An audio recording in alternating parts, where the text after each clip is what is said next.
മലയാള സിനിമയിലെ നടീനടന്മാരുടെ സംഘടനയായ അമ്മയിലെ തെരഞ്ഞെടുപ്പ് കഴിഞ്ഞപ്പോൾ വിജയിച്ച ശ്വേത മേനോനെയും കുക്കു പരമേശ്വരനെയും അഭിനന്ദിച്ചുകൊണ്ട് സിനിമാ ലോകത്തു നിന്നും പുറത്തു നിന്നുമെല്ലാം നിരവധി ആളുകൾ എത്തുന്നു. എന്നാൽ ഇതിനിടെ നടൻ കൊല്ലം തുളസിയുടെ വാക്കുകൾ ജനശ്രദ്ധ നേടുകയാണ്. അമ്മയുടെ തെരഞ്ഞെടുപ്പിന് പിന്നാലെ ഓൺലൈൻ മീഡിയയോട് സംസാരിക്കുമ്പോൾ കൊല്ലം തുളസി പറഞ്ഞ വാക്കുകളാണ് വൈറലായത്. ആണുങ്ങളല്ലേ ഭരിക്കേണ്ടത്, പെണ്ണുങ്ങൾ എപ്പോഴും ആണുങ്ങളുടെ താഴെ ഇരിക്കേണ്ടവരാണെന്ന കൊല്ലം തുളസിയുടെ വാക്കുകളാണ് ചർച്ചയായി മാറുന്നത്. പെണ്ണുങ്ങൾ ഭരിക്കുമെന്ന് അവർ പറയുന്നു, ഞങ്ങൾ ഭരിക്കുമെന്ന് ആണുങ്ങൾ അവകാശപ്പെടുന്നു. എന്ത് നടക്കുമെന്ന് കണ്ടറിയണം. ശരിക്കും ആണുങ്ങളല്ലേ ഭരിക്കേണ്ടത്, പെണ്ണുങ്ങൾ എപ്പോഴും നമ്മുടെ താഴെയായിരിക്കണം, പുരുഷന്മാർ എപ്പോഴും പെണ്ണുങ്ങളുടെ മുകളിലായിരിക്കണമെന്നാണ് കൊല്ലം തുളസി പറയുന്നത്. എന്നാൽ ഈ പറഞ്ഞതിന് ശേഷം താൻ വെറുതെ പറഞ്ഞതാണെന്ന് കൊല്ലം തുളസി പറയുന്നുമുണ്ട്. കൊല്ലം തുളസിയുടെ പ്രതികരണം സോഷ്യൽ മീഡിയയിൽ ചർച്ചയാവുകയാണ്. നിരവധി പേരാണ് കൊല്ലം തുളസിയെ വിമർശിച്ചുകൊണ്ട് രംഗത്ത് വരുന്നത്. എന്നാൽ നടൻ ചോദ്യവുമായി എത്തിയ ആ ഓൺലൈൻ മീഡിയക്കാരെ ട്രോളിയതാണെന്നും സോഷ്യൽ മീഡിയയിൽ അഭിപ്രായമുണ്ട്. പറഞ്ഞത് കൊല്ലം തുളസി ആയതുകൊണ്ട് അത് ട്രോളോ അല്ലെങ്കിൽ ചുമ്മാ പറഞ്ഞതോ ആകാൻ സാധ്യതയില്ല. നേരത്തെ ശബരിമലയിൽ സ്ത്രീ പ്രവേശന വിഷയത്തിൽ വിവാദമുണ്ടായപ്പോൾ കൊല്ലം തുളസി പറഞ്ഞത്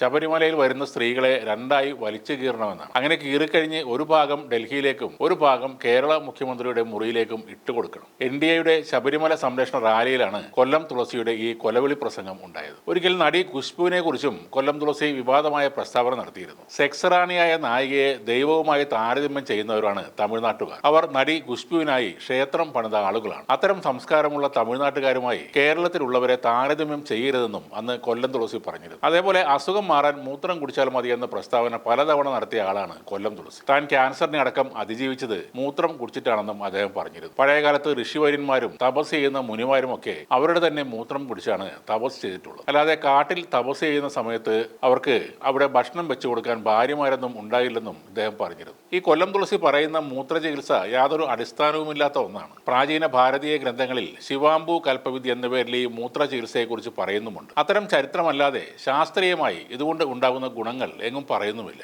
മൂത്ര ചികിത്സ കൊണ്ട് ഗുണമുണ്ടായി എന്നും അസുഖം മാറിയെന്നും പലരും അഭിപ്രായപ്പെടുമ്പോൾ തന്നെ നമ്മുടെ ശരീരം പുറന്തള്ളുന്ന ഈ മാലിന്യത്തെ വീണ്ടും ശരീരത്തിലേക്ക് കടത്തിവിടുന്നത് കൊണ്ട് എന്താണ് പ്രയോജനം എന്ന് ഒരു വിഭാഗം ഡോക്ടർമാർ ചോദിക്കുന്നുണ്ട്. ഇതിനാകെയുള്ള ഗുണം ഇതൊരു ചെലവില്ലാത്ത ചികിത്സയാണ് എന്ന കാര്യമാണ്. എന്നാൽ നിലവിലുള്ള അസുഖങ്ങൾ കൂടും എന്നത് മാത്രമാണ് ഇതിന്റെ ഫലമെന്നാണ് ആരോഗ്യരംഗത്തെ വിദഗ്ധർ പറയുന്നത്.